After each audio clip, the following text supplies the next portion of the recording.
and welcome to the Living Large Theater podcast. I am Billy Santiago, along with my good friend of 35 years, Gary Rodriguez, super producer Noe Ayala, and today I'm excited because one word, legend. Nano Ramirez, concert promoter extraordinaire, with us today on the Living Large Theater.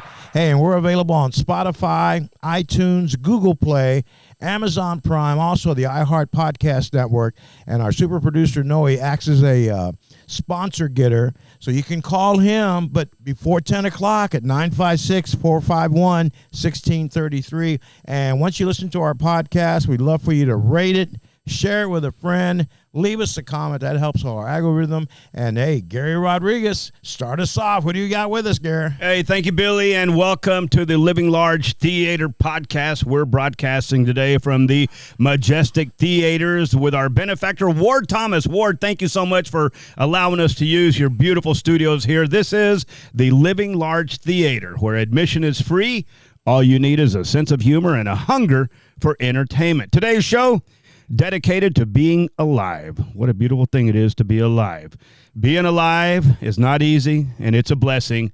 Congratulations to you for being alive. Congratulations to the Texas sportsman, Fred Rodriguez. He is now a certified captain, and he can take you out fishing in the Bay or Gulf of Mexico off South Padre Island. We're going? We're going. We'll get hooked up with that boy right quick. Hey, congratulations to the best motorcycle racer of all time, Steve Wise. He'll be serving as Grand Marshal of the 2023 Permco Vintage Motorcycle Days Parade. Steve Wise, congratulations. Take a bow. Hey, what about this heat? It is hot. The heat is crazy, but like I say, if you can survive the days of the Rio Grande Valley, the nights are beautiful. The Living Large Theater will be visiting with Chef Larry Delgado soon. He is the McAllen culinary icon who beat Bobby Flay on Beat Bobby Flay. Finally, we'll be broadcasting from South Padre Island later this summer. Oh, yeah. We'll give you details later on, and hopefully you can join us. But right now, we go to, as Billy said so succinctly, the legend, Nano Ramirez. Yes. I tell you what, man. Nano, welcome to the Living Large Theater. Come on inside. Remember, admission is free. Thanks for the invite. Absolutely. I've known you guys for forever. Ever since I moved down here in 88. I met you in 87. Yeah, not to outdo you, Billy, but I did meet him in 87. So, we do have a lot of history. Yeah. So. First off, thank you for your service. You're a veteran of the U.S. Navy. How was that? What made you join the Navy?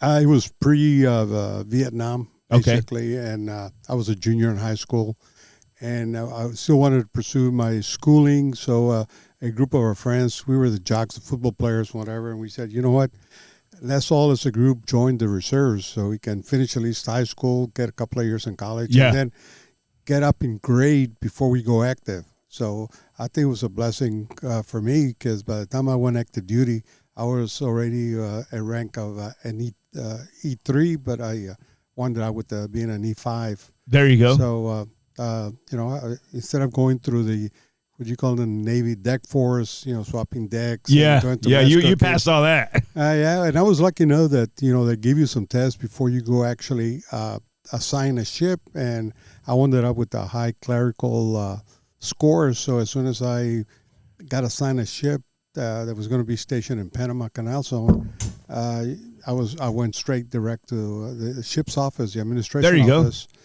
And sure enough, I was the only Spanish-speaking guy on the ship. There you go. So you were the resident interpreter then, huh?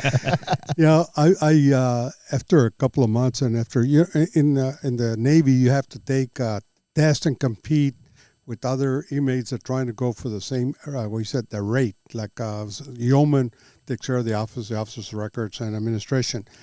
And if the Navy needs 10%, so the top 10% that takes a test, the ones that get promoted. There you go. I think the Army and the other services, they automatically, I think by longevity or something. I don't know. Yeah, I believe it's the Air Force and the Navy that requires you to test out of your rank, and Army and Marines, I believe, time in service, stuff like that. As long as you keep your nose clean and don't cause any trouble, you'll definitely start moving up. So I got befriended by the guy that was in charge of the ship, and he was like he was an E4, and which 6 months later I was eligible enough to take a test, and I became an E4, his equal. Yeah, and I was being taught great. I mean, the guy had been in the Navy like 15 years, but he was one of those guys that just can't take any exams. He was the smartest. A smart man, one of the smartest individuals I ever met, but he couldn't take tests. Yeah. He could never go up that ladder up to an E5. Yeah, that's a fact. Some people just don't do well in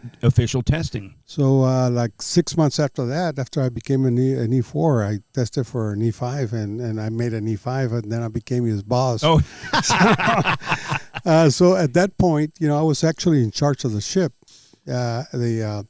I actually managed all the officers, so the officers had to brown nose me. There you go. Because I could send them to fire school, and I was a ship's interpreter. I was the captain's right hand. Every country, port that we landed in Central South America, I went with the captain. So I was since I had played the piano, had been, and then of course I had my own band where I played guitar, but the piano I became pretty good typist. I used to be the personal secretary for the captain of the ship. And back then, there was not the computer. If you made a mistake, you had that whiteout. Yeah. And we had stencils. That's the way we used to type on the ship. So, well, thank you for your service, man. You've I'm going to tell you had a good foundation for a lifelong success. So when you got out of the Navy, did you start doing the concert promotion thing right out of the Navy? Well, actually, I grew up into the music industry. Through your father, right? My father, I'm happy that I've seen the evolution of the recording studio and the procedures I used to record. My father used to have, back then, in the late 40s, there was no tapes. You used to record something that's called an acetate. Yeah. It's like a plate. And my father used to put a microphone in the middle of the living room and had the band members surrounded. He had earphones and would tell the drummer, get a little bit more back and play a little as the guitar, the bajo sexto, play a little louder. Yeah. With one mic. It used to be called an L-Tech. It's a long black mic, right? And with that, he would make records. Yeah, right there. Well, he would make the acetate, send the acetate California. And the only thing that existed back then in vinyl was a 78. Mm-hmm. That's it. Yeah.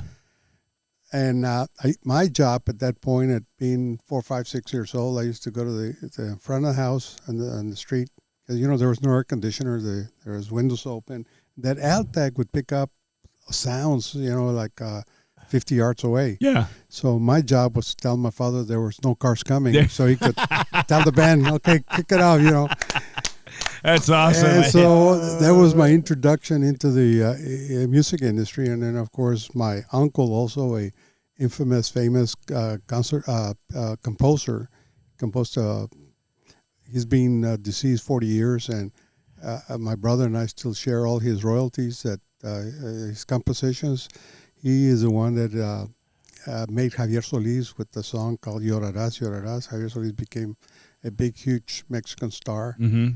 So he took me under his arm to give me piano lessons, and that's a long story. I can go on here for hours and hours and hours. The deal is this, man, and I'm glad Billy brought it up because so many people know Nano Ramirez as the concert promoter that Live Nation goes to when they want something done right, but a lot of people want to know how he started. So obviously you were brought into it through your father, helping out in the house / recording studio, but you didn't open the Villa Real right away, and we'll explain the Villa Real. The Villa Real was a large banquet hall here in McAllen, Texas, concert hall, if you will. You had concessions, you had refreshments, you had the backstage, you had the dressing room, the green room, and then you had the offices. Remember you had what was her name, Lucy?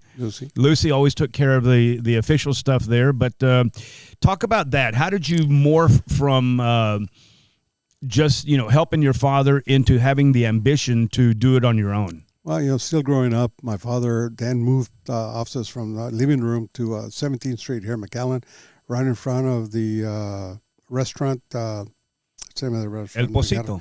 No. Well, it was next to El Pocito, but what's the restaurant right now across the street? Maria's. The Rex Cafe.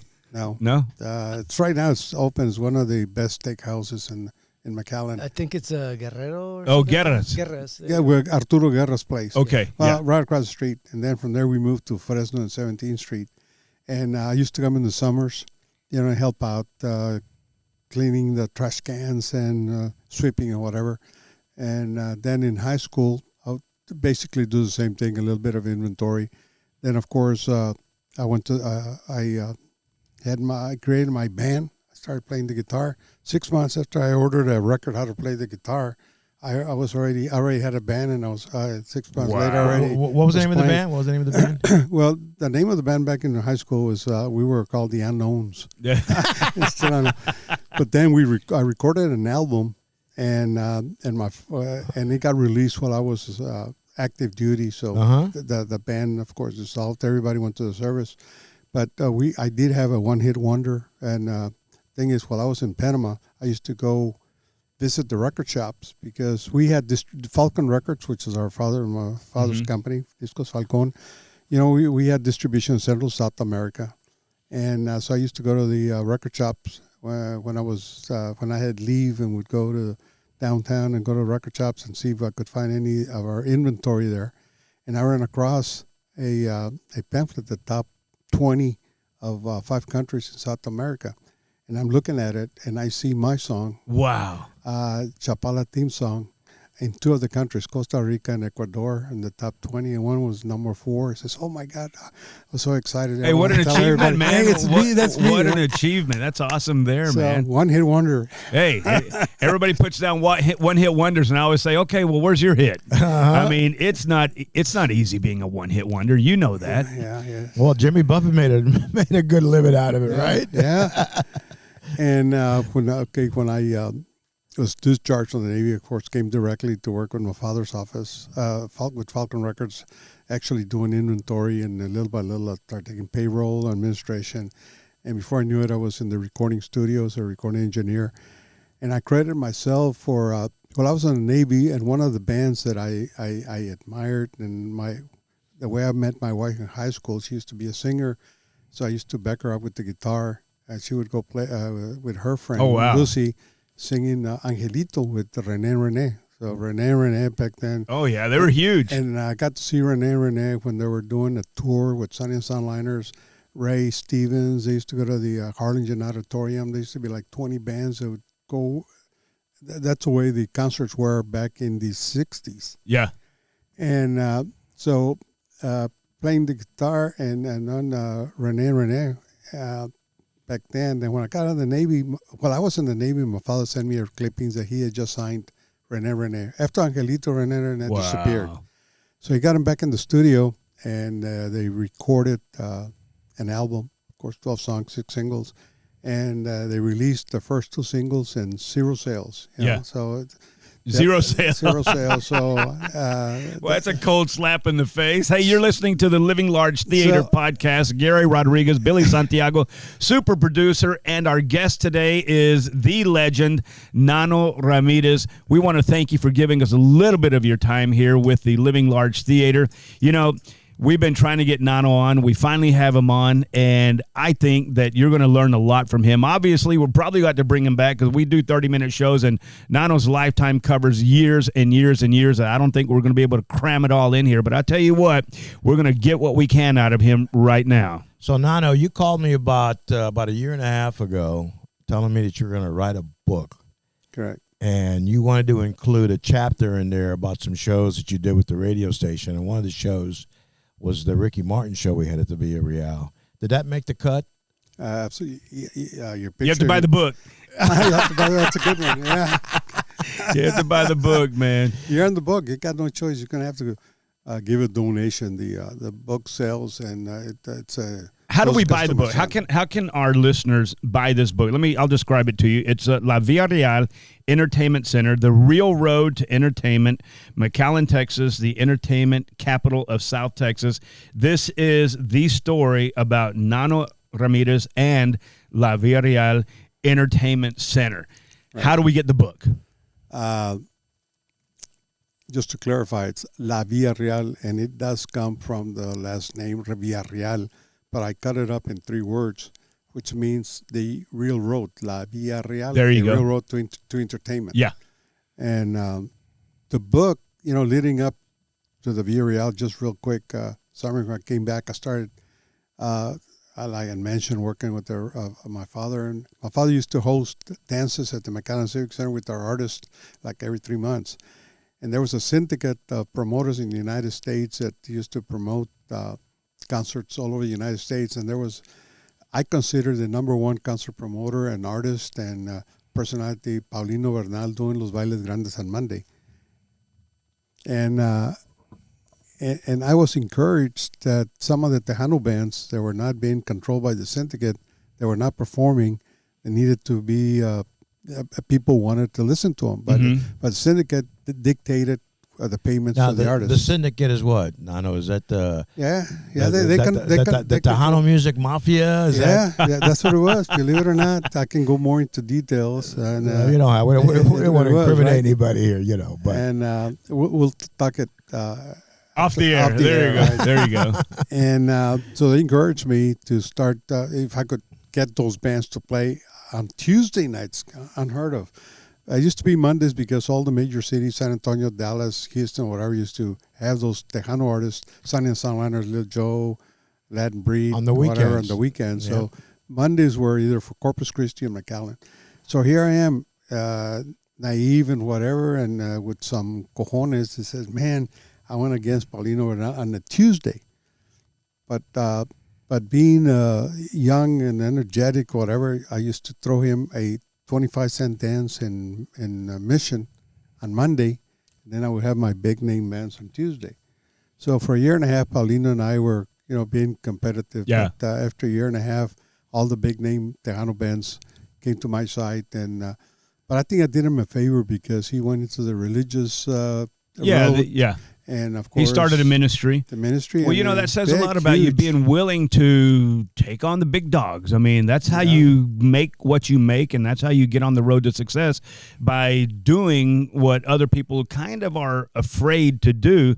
Nano Ramirez set the tone, set the pace, and set the trend. I know this for a fact. When I was working with K-Tex, and we would work with you on country music shows, people in Nashville said, yeah, you go down to South Texas, you got to go through Nano Ramirez to get a show down there. Yeah. I mean, that's how much pull you had with not just only Tejano artists, but country artists, and then you branched out when the hip-hop got big, and you started booking hip-hop shows. I mean, there's stories galore about that. And then the whole Spanish, like the Manaz of the world, Enrique Iglesias, and, of course, Ricky Martin. Man, you did it all, Nano. Ricky Martin, I had him at the Via Real. His first U.S. tour, he was 15 years old.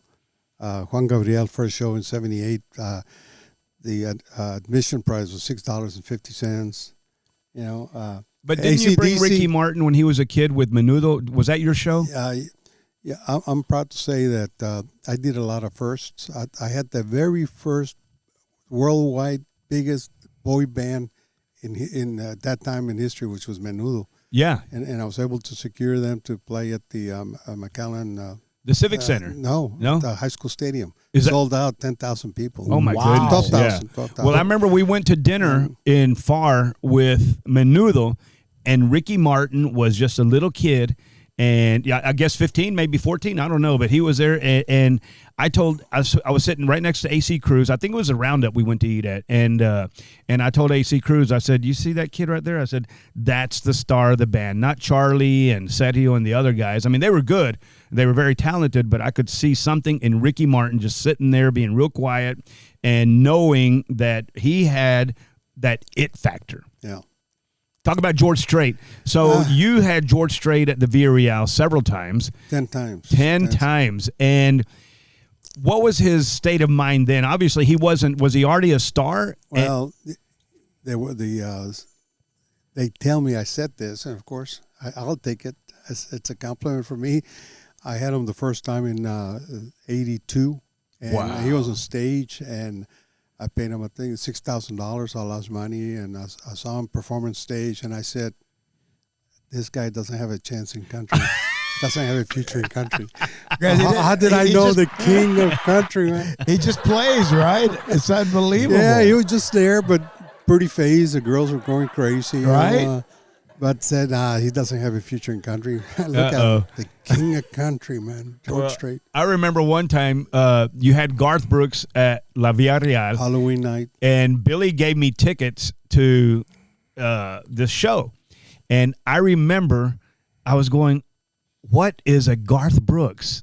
I didn't even go to the show, but I should have gone because you probably had a lot to do with his success because he was totally unknown at that point. Yeah, the night before he played the Villarreal, I had him open in West Texas for Steve Warner. I paid him $800. Garth Brooks, $800. $800. That is something else. That is something else. Talk about Selena. You were very connected with Selena and her father, Abraham Quintanilla, and the whole band. And I say that you had a lot to do with the success that she achieved when she ultimately was leading the life about trying to cross over into the English genre of music. What was your relationship with them like?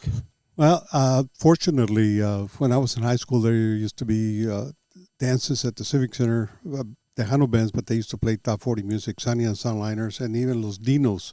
Abraham Quintanilla had a band.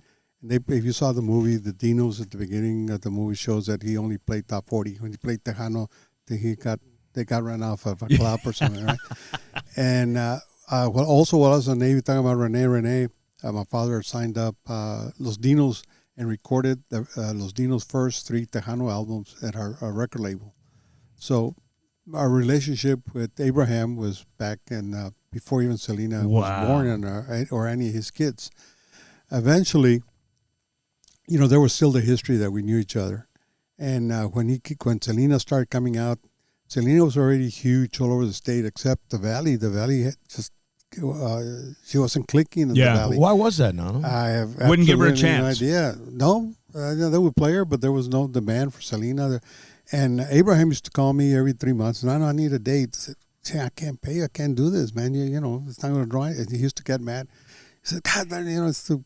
If you know Abraham's attitude, man, he could get upset real easily, and he said, hang up, I'll never call you back again. 3 months later, he was persistent, and finally said, you know what, Abraham, okay, now it's time. And sure enough, the first time it was on an Easter Sunday, she there, and she played and sold out the next years that she played at the Villarreal. She sold out every single time. Yeah, and you brought her to the 4th of July Fajita cook-off a few times, right? The 4th of July Fiesta. Yeah, the 4th of July Fiesta. You brought her there. I had a chance. We met her. I mean, we backstage. We get on her bus and chit chat with them. But I knew something about Selena. I didn't know her well at all, but she was just so shy. She seemed so shy and withdrawn, and didn't like to be too much in the spotlight unless she was on the stage. Am I right or wrong? She was a happy-go-lucky. There's some individuals and I give this subtitle to. Like Juan Gabriel and Selena, they have something called tienen un ángel. They have some kind of an angel. There's something about them that people just love them. Man, Selena was so joyful, funny, great performer, humble, and it's a shame what happened to her. Yeah. She did play the Villarreal the last time, February the 3rd, 95. Yeah, she was murdered in March of 95. So she played for me February the 3rd. The following week, Carlos Guzman and I presented her with one of her last Tejano Music Awards in San Antonio, and then 4 or 5 weeks later, she. Yeah. Wow. And we're there before she went out. We were practicing, Carlos Guzman and I, our introduction for the awards, and Selena was performing backstage, and we were talking to Abraham. And the whole time, Selena was out there, joking and laughing and whatever. It's just a shame, man. What an artist, and you're right. What a shame and what a loss. I have a picture in one of your dressing rooms backstage. Me and Kenny Chesney, the artists that you have had at wherever you are, either your own location or remote sites like the Island or other civic centers, convention centers, stadiums. I mean, Kenny Chesney, Gary Allen, David Lee Murphy, Kenny Rogers. Santana, I've seen Santana at La Villarreal. I think I saw Alice Cooper. You had Guns N' Roses open up for Alice Cooper. one of the shows. Yeah, that's right. That's exactly Who was right. that? Who was that? Guns N' Roses. Guns N' Roses. Guns N' Roses. Guns N' Roses. You had Guns N' Roses here. Yeah. You know how much you I had paid them? You had Marky Mark here Marky too. Mark. Yeah. Marky Mark. Guns N' Roses. You know how much I paid them? 1,000, 5,000. Zero. Zero. Why was that, Nano? Well, you know, Alice Cooper was the headliner, and the management company calls me up and says, "Hey, the record company's has a band on where they're trying to promote their first album, and we want him to open up for Alice Cooper." He said, "Well, how much?" They asked me, "How much you pay local bands to open up?" About $250 or nothing. He said, "Well, we're providing the opening act. Don't worry about getting anybody local." I said, "Okay, who's the band?" Guns N' Roses. Wow. So Alice paid him then to show up, right? Well, not Alice Cooper. It was the record company. Oh, Yeah. the label? Yeah, kind of The probably like label. a promotional tour. Yeah. Probably like a promotional tour. Yeah, and you know, I've got thousands of pictures of all the artists that have ever performed at the Villa Real. And my number one favorite, and it's in the book, and it's highlighted, it's a black and white picture with Axl Rose in front of the stage. Oh, there you go. You'll see it, and I'll show it to you guys. Yeah. It's probably one of the most awesome pictures. You've had Clint Black there. You've had Willie Nelson. Clean Black, I paid him $500 to open up in March 1 year, and at the end of the year, I paid him $20,000. He went from 500 to 20 grand. There you go.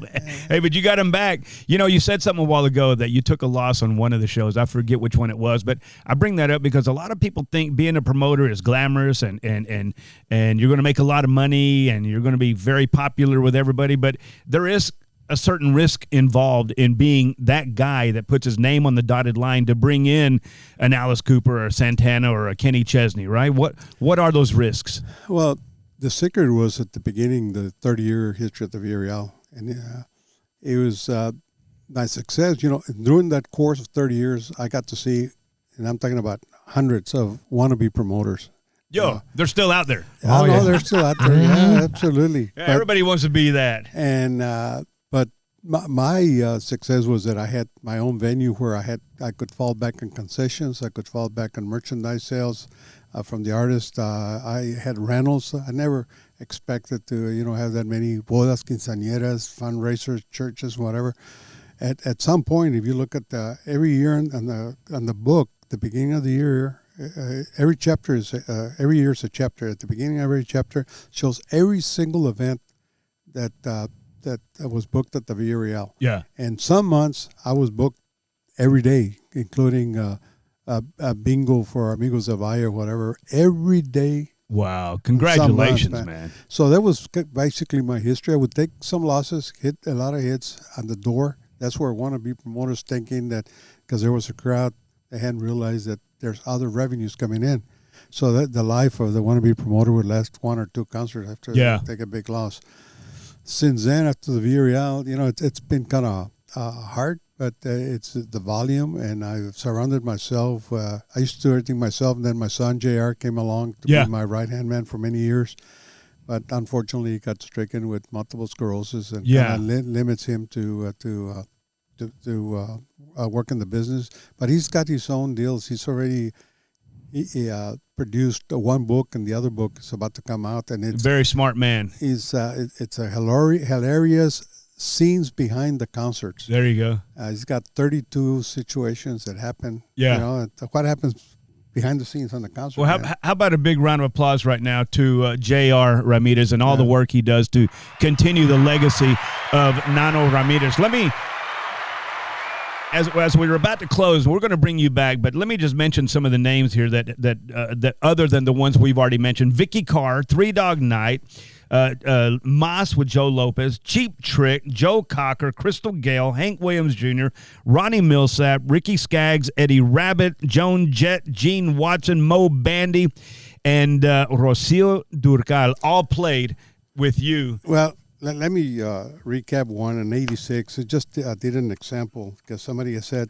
there's no entertainment ever comes to the Valley. And I did a recap here of 1986. Let me get to 1986 here. We're talking with Nano Ramirez. He is the legendary promoter, Gary Rodriguez, Billy Santiago, super producer, Noe Ayala. 1986 was an unbelievable and one of the biggest years of legendary bands. Juan Gabriel, Rocío Dúrcal, Gloria Estefan, George Strait, The Judds, Metallica, AC/DC, Santana, Megadeth, Robert Palmer, Ted Nugent, Yngwie Malmsteen, Queensryche, Bret Michaels and Poison, Cinderella, Mo Bandy, Randy Millsap, Johnny Lee, Gene Watson, John Anderson, Mickey Gilley, Ricky Skaggs, Mel McDaniels, Joe Stampley, Sawyer Brown, B.J. Thomas, T.J. Shepard, Maz, La Mafia, Roberto Pulido, Lil Joe, Carlos Guzman, Closed Circuit Boxing, etc., etc. Still heard from people, there are never any good bands that ever played the Valley. Are you kidding me? You are listening to the Living Large Theater podcast. Nano Ramirez, along with Gary Rodriguez, Billy Santiago, and super producer Noe Ayala. Make sure you reach out to us on our email address at livinglargetheater@gmail.com. Hey, talk about what you're doing now. Who do you got coming up? I know you get all the credit for introducing, I think, Midland to the Rio Grande Valley. Probably one of the most traditional country-sounding groups on tour right now, and you've had them here a few times. I saw them at the Far Event Center. I saw them on South Padre Island, and I think I saw them at the show that Billy put on with K-Tex at the Livestock Show. 10-man jam. Yeah, the 10-man jam. What do you got going on now? What's coming up, and what should people be looking for on the horizon from Nano Ramirez? Right now, we're about to announce. When is this coming out? I'm not supposed to announce it till Friday. Well, tomorrow. Yeah. We got the Taco and Tequila Fest in the South Padre Island. It's a 2-day event. And I got, stay tuned for entertainment. We don't have any major bands. We have a George Strait, Willie Nelson, Waylon Jennings tributes. Oh, there you go. And then on Friday, Saturday, we have Hula Bangs. Okay. I think, as a matter of fact, K-Tex just called me up and says that Jake Cantu wants to sponsor that show. There you go. Okay. Good deal. Well, I'm sorry, go ahead. And then you got in Corpus Christi coming up. Also, we have Felipe Esparza. I got Rob Snyder, McAllen, and we're working on. Hey, that's going to be a big show, Rob Schneider. That guy's got a point. He's got a point of view. Can do it. And I got. Another one. We just put it on sale on Ticketmaster and with zero advertisement, and we already sold like 100 tickets at a showdown. See who was the greatest band between the Beatles and Rolling Stones. I go Beatles. How are we going to do that? We're going to take a vote, or we're going to have some. I don't know yet. It's going to be up to the public. Well, keep us posted, man. We want to help out with that. We could put a poll as well on our podcast as well. There you go. We'll put it down too. Yeah, and I get 50 votes just because I'm here. And then Randy Rogers. Nano, somebody wants to get a copy of the book. How can they get the copy of the book?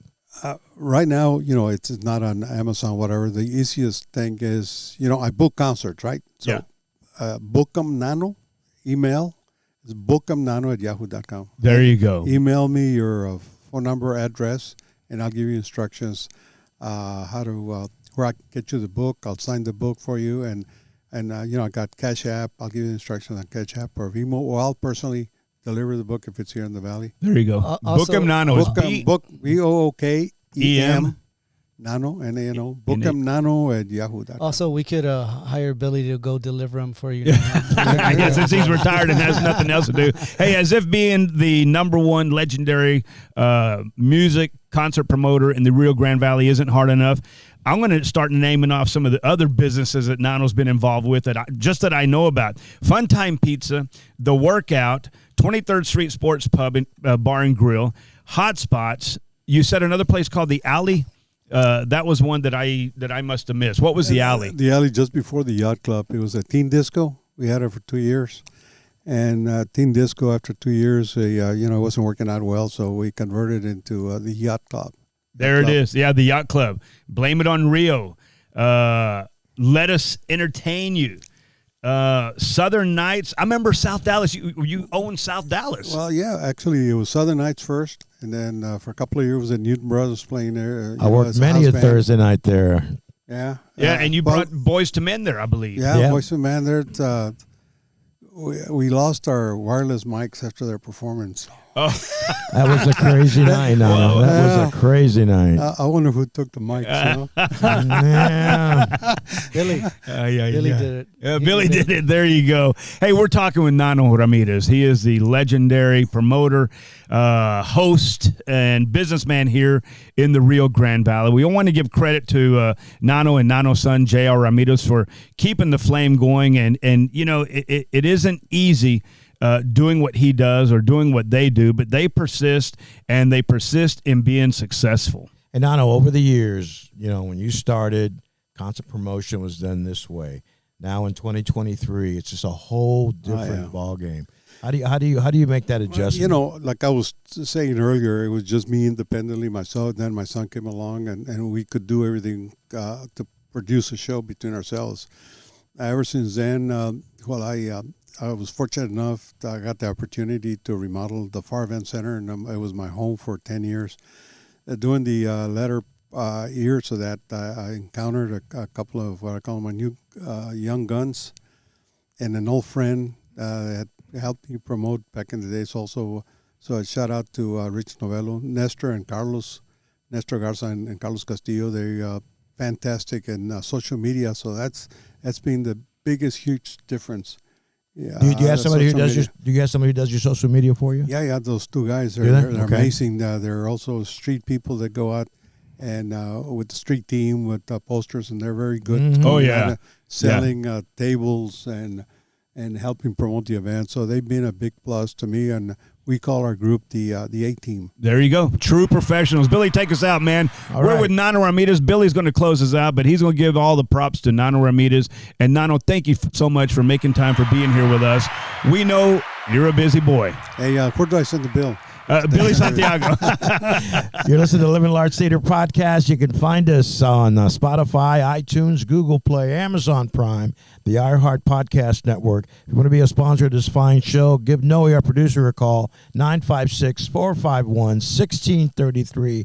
Make sure you rate the podcast, share it with a friend, leave us a comment. And if you want to get a hold of us, here's our email address, livinglargetheater@gmail.com. Until the next time, hey, keep living large, because you know why? Because we will be living large. Amen.